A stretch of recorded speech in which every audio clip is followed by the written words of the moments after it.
Welcome back from that short commercial break. It's exactly 2 minutes past the hour of 8 a.m. and at this particular time, we're heading straight to the coffee court, and the discussion is about acquisition of passports in Uganda, and we shall be discussing the new East African passport. Coffee court has more.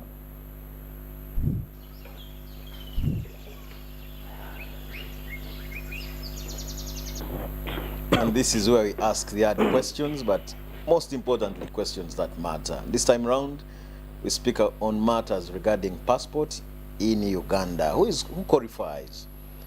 What is the cost of a passport? I've heard of people saying that the ministry is corrupt. Of course, that and more to answer those questions, I speak to the Public and Corporates Manager when it comes to Ministry of Internal Affairs, Mr. Simon Peter. Monday, it's a pleasure and thank you for joining us, Mr. Simon. Thank you very much, Fred, for having me here on the coffee court.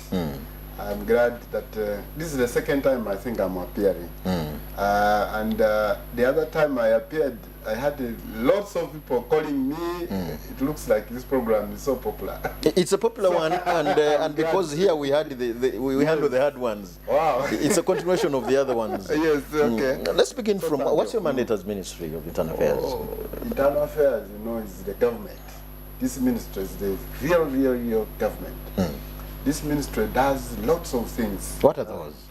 One, it coordinates activities of so many agencies.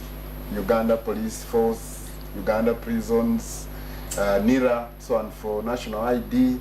We have immigration. We have they call it small arms and light weapons department. We have Department of Directorate of Community Service and the NGO Forum. So all these are under the Ministry of Internal Affairs. So this is what we would call the real central government of Uganda. It is all here. May I want to call it a hospital where you have many people crowding this place? Aren't you afraid of people colliding your offices for passports, really, in such an era? No, I think I love it when people come here for services, because this ministry is for people, it's for the public. It's not mine, it's not yours, it's not for the minister, not for the director. This is a ministry that handles affairs of the public. But they shouldn't come here and crowd around Mr. Simon. Yeah, that's why we have to work in a coordinated way. We do, like for instance, in matters to do with passport, because that's the reason people come to crowd here. And we tell people to apply for these passports well in time, pay schedule appointment, so that we come in when we're organized. You come on appointment, they give you a date, they give you a day. You come here, they receive you, and you go away. But the people you see disorganized outside there are actually the people who do not come on appointment. These are people without appointments. These are people who come, they want to see somebody, they want to see an OB, they want to see an OG, they want to see somebody who is maybe working here, even desperately asking for assistance from cleaners, from people working around the gate. These are the people who are crowding this place.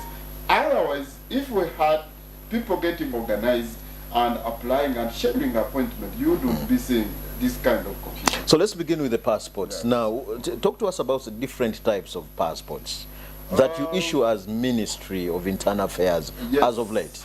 Yes. A passport, you know, is a travel document. It is a document that enables one to move around across countries. But then, a passport also helps in other matters. You can use a passport in land transactions. You can use a passport in matters to do with opening bank accounts and stuff like that. Land transactions for what? For purchase of land. Sure. So, yeah. What identification document do you have? You either have national ID or a passport. Okay. And you are good to go. So, but then, now Ugandans only wait if they have a journey to make. That's when they apply for a passport. But we shall come to that later. Okay. Types of passports. We have different, actually about 5 types of passports. What are these? The first one is what we refer to as the ordinary passport. I have a copy here. This is the new one. We're talking about the electronic passport. This is the ordinary passport. This is the type of passport that is acquired by omuntu wa wansi, all Ugandans, ordinary Ugandan. So long as the only qualification for this one is to be a citizen of Uganda. You only need the national ID. You come through and apply for this one, and it costs 250,000. So all Ugandans. Isn't that a lot of money, given the current circumstances? Really, it seems to be a lot of money. When we were negotiating the cost of these passports, when we were starting, that was way back 2018. There was a lot of consideration about Ugandans and the cost of living. To the extent that you see the vendors, people who are making these passports here, the company making these passports in Uganda is the same one doing them in Zimbabwe and also Kenya. But what surprises us is that we managed to corner them, and our passport is the cheapest in the region. So this is 200,000 on record? 50,000, and it is the cheapest in the region. Ordinary? Yes, ordinary. So this one. Now, we have a second type of passport. We have this green one. It is known as service passport. Okay. This type of passport is held by senior government officials who head the departments, like commissioners. People of your category. We thank God for that. Because for us, we are ordinary. We have members of parliament, of course. Then we have members of commissions, permanent commissions. Say Electoral Commission, Amnesty Commission, Human Rights Commission. The members, not chairpersons. They hold this type of passport. Now, this type of passport costs about 400,000 shillings. It's a little higher than this one because we have a belief that those people have some bit of money. These are extraordinary. Yes, compared to this one. Yeah. Then the third one is this red one. Now this one is a super. This one is super in a way that for you to hold it, you must be a president, you must be a cabinet minister, you must be ambassador, and their children below the age of 18. Even their children? Yes, living with them outside at the embassy. Not those who are staying in the country. Living in those foreign countries. By the way, even if you are a sweeper at the embassy, you get this type of passport. Even if you are a cleaner. That's a contradiction. A sweeper should have gone for the first one at 250,000. Regarded as a diplomat. Even if you go to Canada, for instance, and you are Ugandan, and your work is to boil tea for the officers, you're a diplomat. You hold this one. Then the cultural heads, recognized ones, Kawakas, Chabazinga, and stuff like that. All of these get these permanent secretaries, judges of high courts, all get this type of passport. Now, this type of passport goes for 500,000.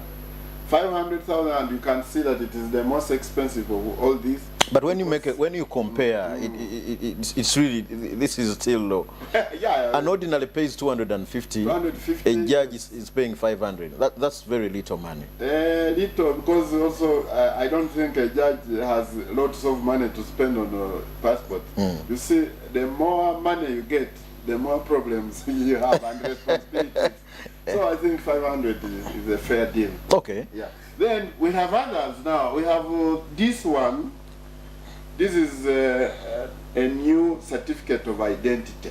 How new is it? It is new in that we have been having a certificate of identity, which is like a temporary passport, but we have been having it just like Manila paper.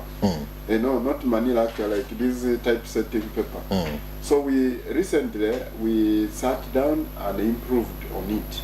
So we made this one with security features, and it costs 50,000. Now, this type of passport is for people who are in emergency situations. You want to move very fast. You are at the embassy, you want to return home, and quickly maybe you have misplaced your passport. You head to the embassy and get this one. Apply for it. All you have to do is pay 50,000, provide a photograph and your details, maybe national ID, then they will put in your biometrics, and then you'll be able to get this. Expiry, does it expire? After 1 year. It is a 12-month passport. Okay. This one. Yes. That's good of the ministry. It takes you in East Africa and COMESA member countries. Common market for East and Southern Africa. These are Zimbabwe, Zambia, stuff like that. Okay. Then we have this one is for refugees. This passport, this type of passport, we call it conventional travel document, CTD. This type of passport is for refugees who are registered and living in Uganda. So once you come here and you're a refugee, of course you hand over your passport you come with. Say you are running away from persecution in a country X. When you arrive here, you take your passport to office of Prime Minister, you are registered. And this is how much? This one is 200,000.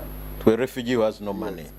Refugees that incidentally... You want to say they have money? But they are being catered for by UNHCR. Okay. Because for them, they don't have money, but there's an organization that actually pays for them, UNHCR. For once you are registered, I think you are catered for. Okay, so this is 200,000. 200,000, yes. Okay. It's little money. Little, yeah. Sure. So, yeah, these are the types of passports. Now, there's another one. I don't have a copy here. This one is very temporary. It is called the Temporary Movement Permit, TMP.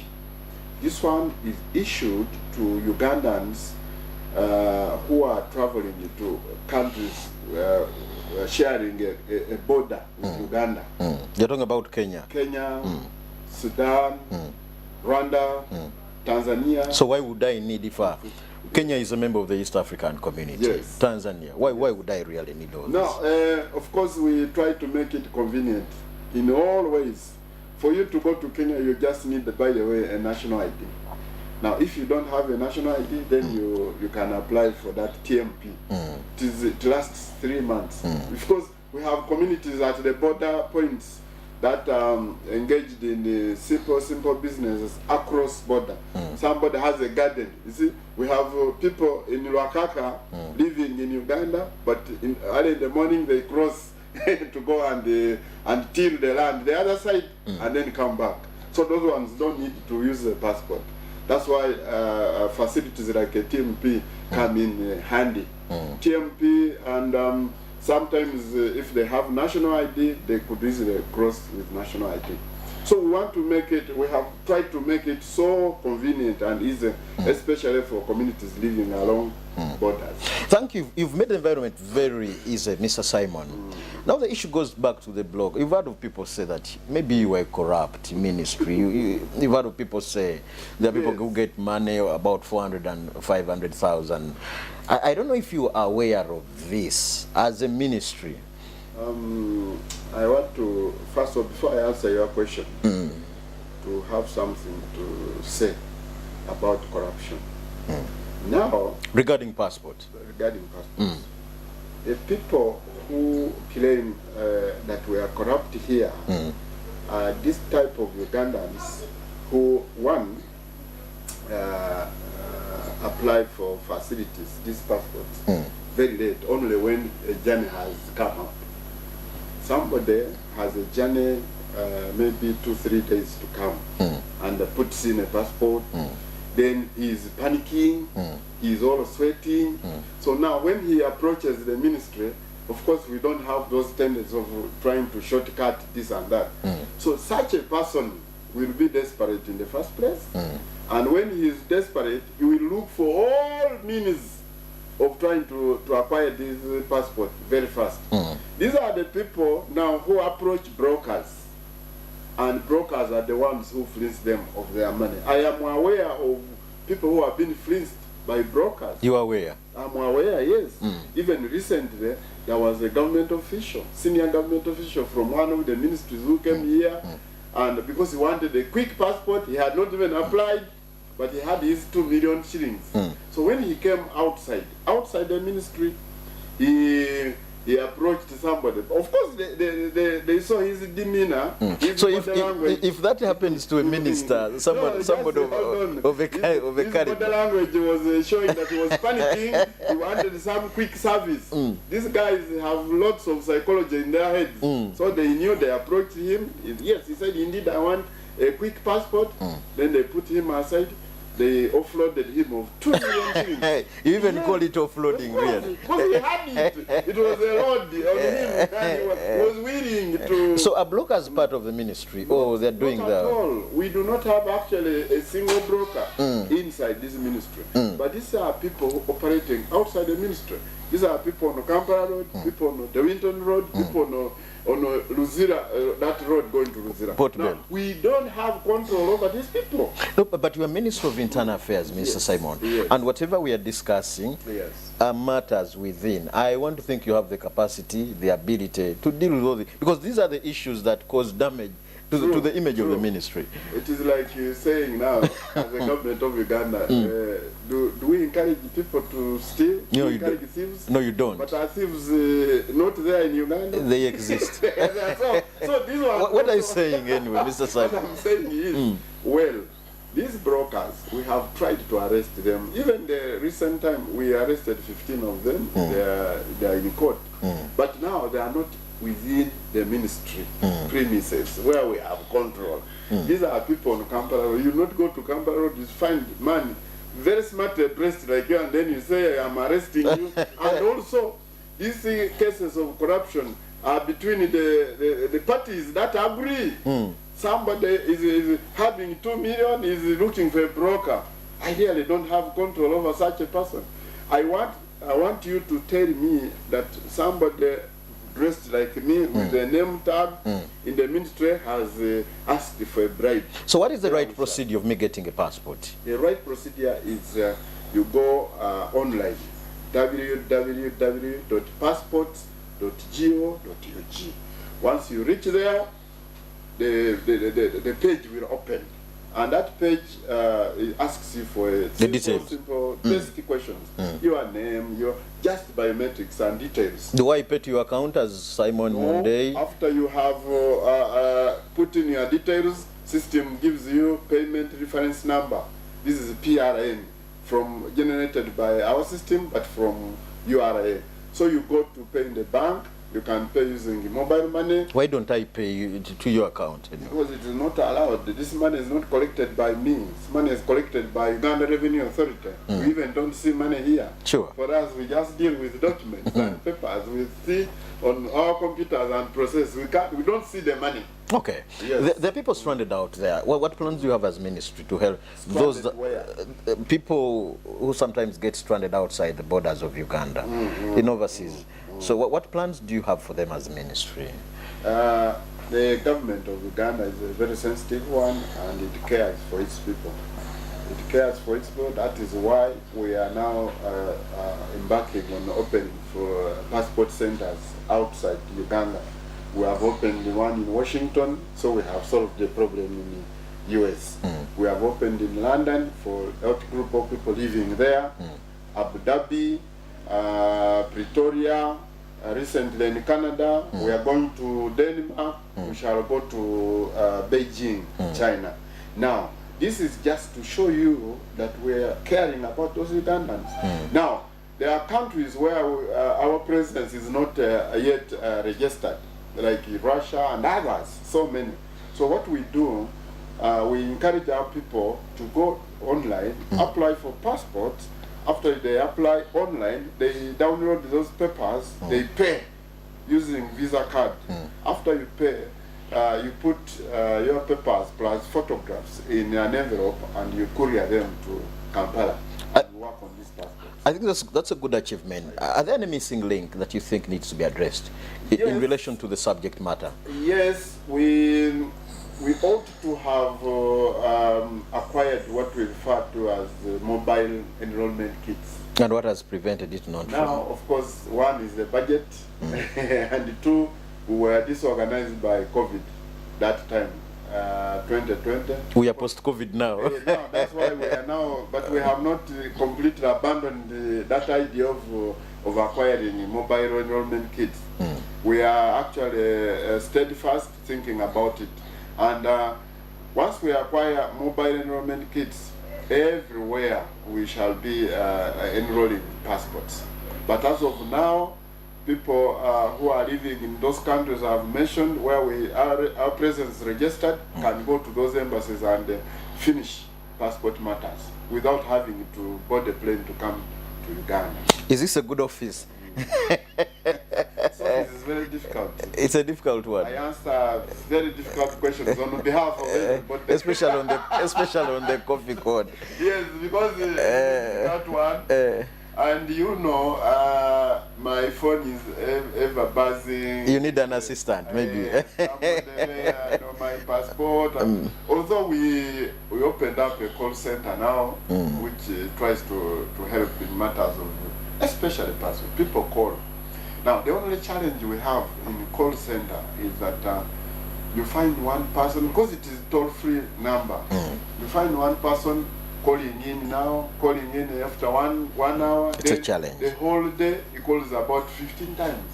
Maybe we can digest the matters of the toll-free line later on. Okay. Thank you, Mr. Simon Peter Mundei, for speaking to us and being generous. This is the Coffee Court. Of course, the discussion regarding matters of passport continues. My name is Fred Makuvia, and definitely our vision is to drive your business.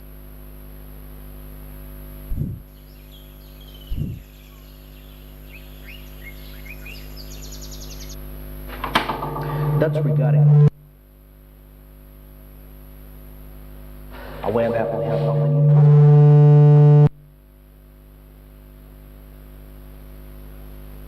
more regarding those matters. We shall be giving you the updates regarding where does Uganda stand, and of course in regarding to giving Ugandans the new passport. All right, at this particular time we're going to get into a commercial break, but when we return we're coming for the topical discussion. And this time around, we're going to be discussing the ecosystem, the innovation ecosystem in Uganda, but in particular, focusing on startups. That and more coming up after the break. Good morning.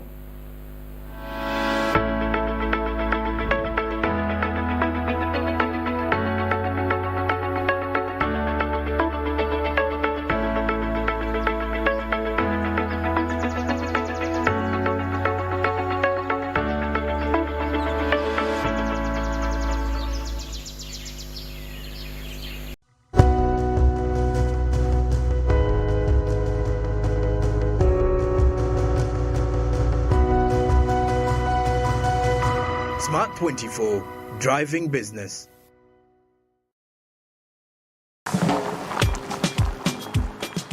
Chinayuchinyumira. Whether it is Katogo, Chikomando, Rolex Majasa to Nyanyambisi. Man, wherever I am, I enjoy Chinayu with your TV channels on my phone. Enjoy a new world of entertainment with over 80 TV and radio channels, plus movies from wherever you are. Download the Yo TV channels app.